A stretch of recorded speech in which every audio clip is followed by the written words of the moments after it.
First impressions can be deceiving. A glimpse of a game's visual, mechanical, or even conceptual presentation can lead to head scratching, wondering if there's more beneath the surface. The 15 games on this rundown illustrate this phenomenon, and perhaps first impressions should be ignored. The games on this rundown have delighted countless players either through their innovation, emotional depth, or rewarding gameplay mechanics. Thumper. A chrome beetle tearing through space on a single track, hurtling neon beams, bouncing between fast approaching walls. Thumper playthroughs visually are impressive, but seeing is only half of the experience. Without the controller in your hands, the game's combined speed and awe-striking visuals, surgically in sync with aggressive, pulsating music, is non-existent. Thumper is peak flow state gaming, mechanically simple but mesmeric in its demand for near-perfect precision. Undertale. Highlighting underappreciated gems isn't the focus of this feature. Sure, discussing games that are better than they look hints that there will be entries with rudimentary graphics or simplistic gameplay, and while Undertale certainly gives that impression underappreciated, it is certainly not. Undertale is the pinnacle of subverting expectations.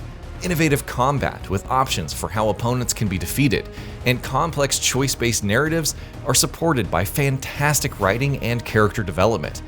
Plus, an art style which, while basic at first glance, is charming and charismatic. Deadly Premonition.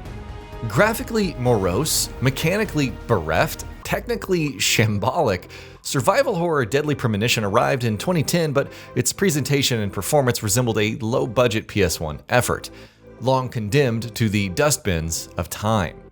For comparative context, Alan Wake released the same year. Both are cut from the same Twin Peaks cloth, and both accrued cult status through surreal characters and gripping, non-conventional storytelling. Yet Deadly Premonition arguably goes one better in that it's so deliriously bad it is somehow incredibly good. Outer Wilds. Subverting expectations will be a running theme throughout this feature. Outer Wilds encapsulates the notion of scratching beyond the surface more than most games in existence. Peel back its layers and there's a whole universe of discovery in wait. You, a juvenile space explorer, are not the center of the story taking place in the game's pint-sized galaxy. It's the secrets left behind by an ancient alien race. It's in their study, their culture, it's in the stars going supernova.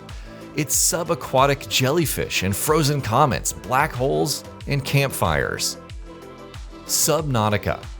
Open-world survival game Subnautica expertly ticks off every staple of the genre. Resource gathering, crafting, building. These systems are well designed, robust, and engaging. Its underwater setting is rich in diversity, and exploring its biomes gives a consistent feeling of progression. So far, Subnautica sounds like it deserves its plaudits, but there's something which elevates it beyond other titles in this genre. Subnautica, more than any other survival game, excels in balancing the duality between absorbing beauty and all-encompassing dread. Condemned Criminal Origins. Telling a tense tale of a fugitive FBI agent on a serial killer's trail, Condemned Criminal Origin is decorated for its innovative, evolving storyline and evocative setting. A noxious atmosphere which hooks you in and suffocates you right up until the credits roll. As an Xbox 360 launch title, many may have expected Condemned Criminal Origin to be overlooked by now, but it's arguably the 360's most memorable game available at its launch. State of Decay.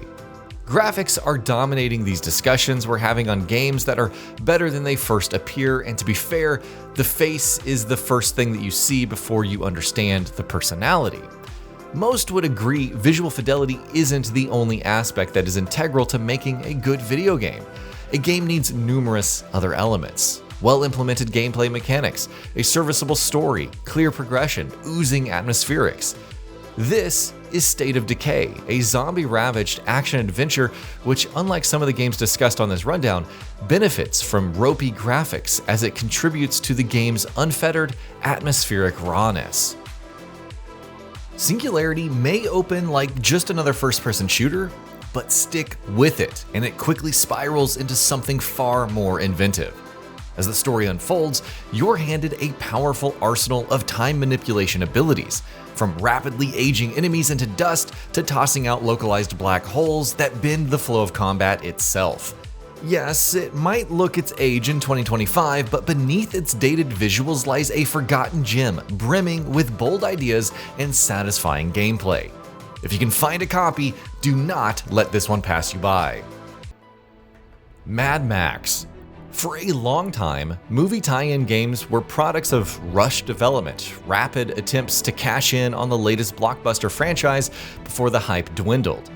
Safe to say that any hope Mad Max would be a good game wasn't high. However, good is exactly what it was. In fact, Mad Max's scorched wastelands, bruising vehicular combat, exceptional characters, and more than decent story elevated Avalanche Studios' effort as one of the best open-world experiences of the prior generation. Factorio. Automation simulator Factorio is ugly.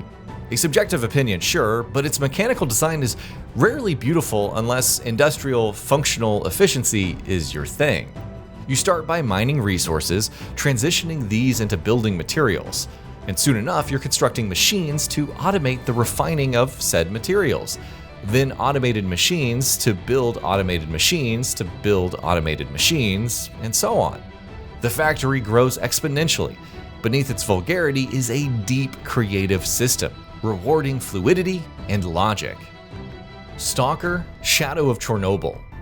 Predecessor to last year's Heart of Chernobyl, Stalker: Shadow of Chernobyl wasn't the first game to meld the real-life nuclear exclusion zone in Ukraine with phantasmagorical otherworldly threats. But arguably, GSC Game World's 2007 effort was a trailblazing introduction to the subgenre, that subgenre being Stalker-like. Some of the nastiest gunfights ever committed to video games take place across the radiated plains of Pripyat. With anomaly dodging isolation, no walk in the park either. The Stanley Parable. A sterile walking simulator, the Stanley Parable may initially appear to be.